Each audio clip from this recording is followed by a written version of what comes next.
The idea of the spanning tree protocol is simple. If we have some kind of network,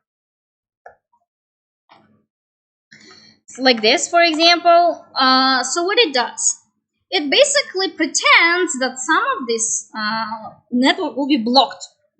So that if the data will be sent there, it will not forward it anywhere. Some link will be blocked. So obviously all the computers are able to connect to S3, for example, with other paths, with other additional paths. But this port is not just simple blocking port.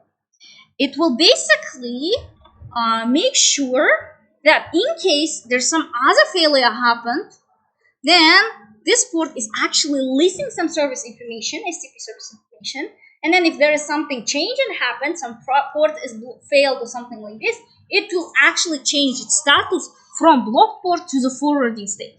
It will be kind of recovered port. It's gonna get recovered.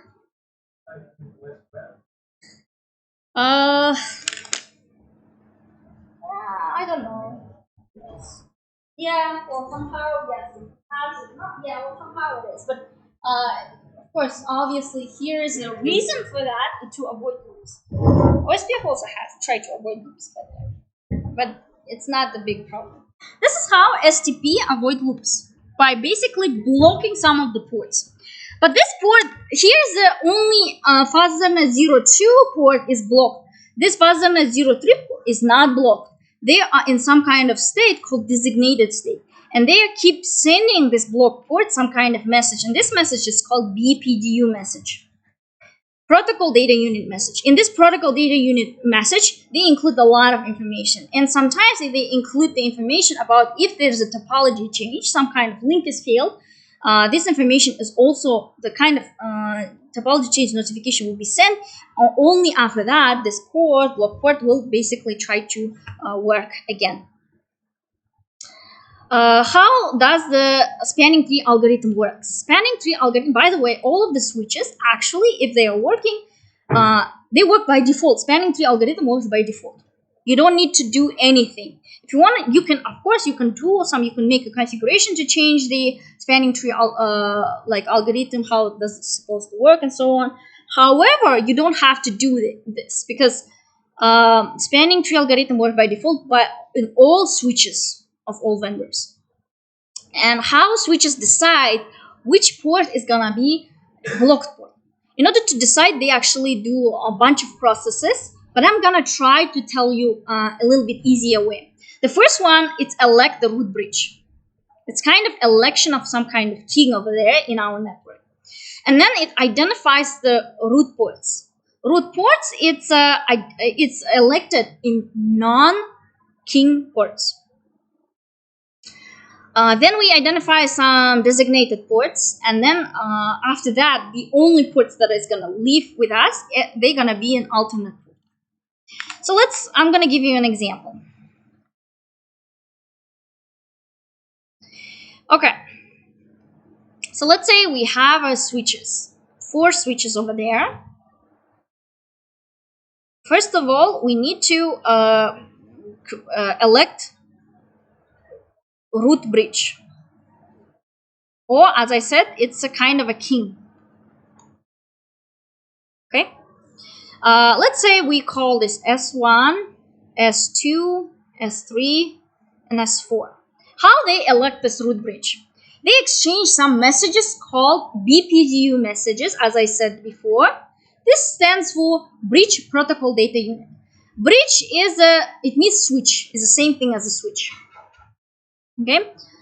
Bridge Protocol Data Unit, they exchange some kind of information, and this frame has something in it called BID, bridge ID, each switch's ID.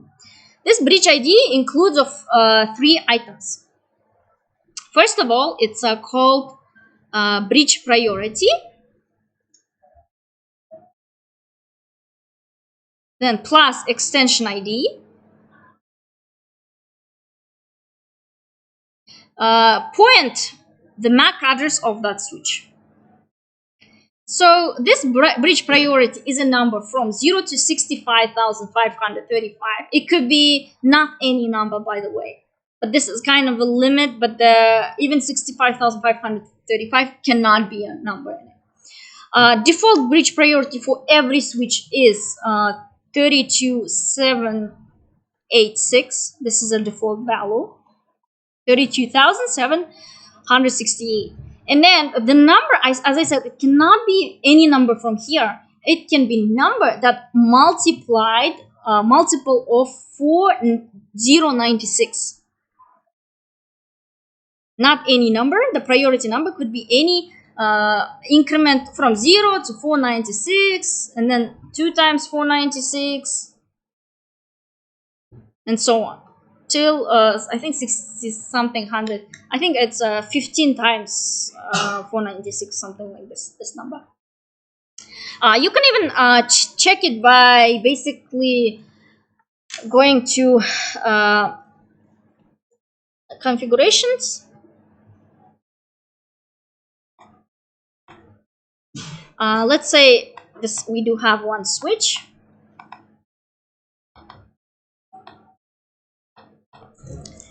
So if you want to change the spanning tree port priority, then you can only see bridge priority increments 4096. So if you use, for example, 3, so it says allowed values could be only these values. Even tells you what kind of values you can take from here. Okay.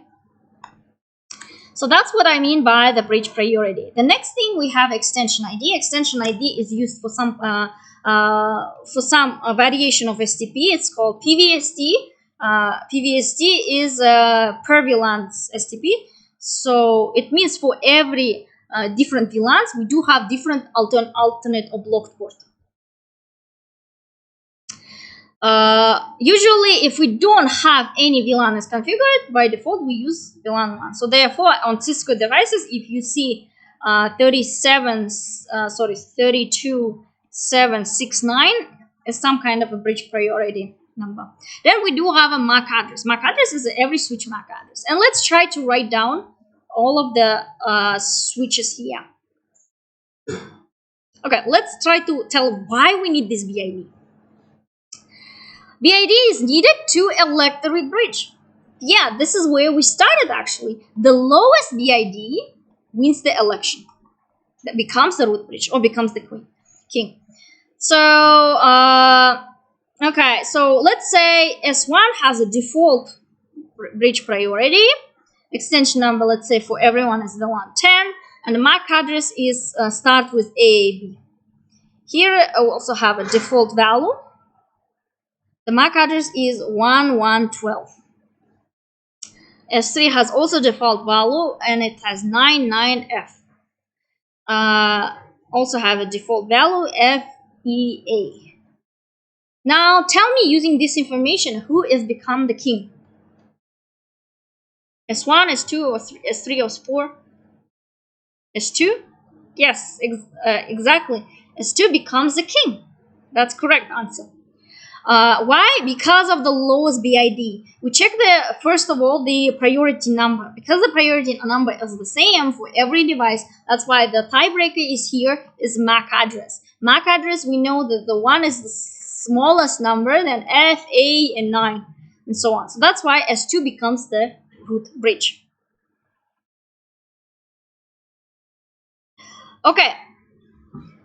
Next thing, we should know there's some rules regarding the root bridge.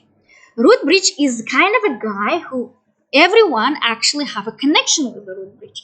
And root bridge is, its ports always in the forwarding mode. Always forwards the message.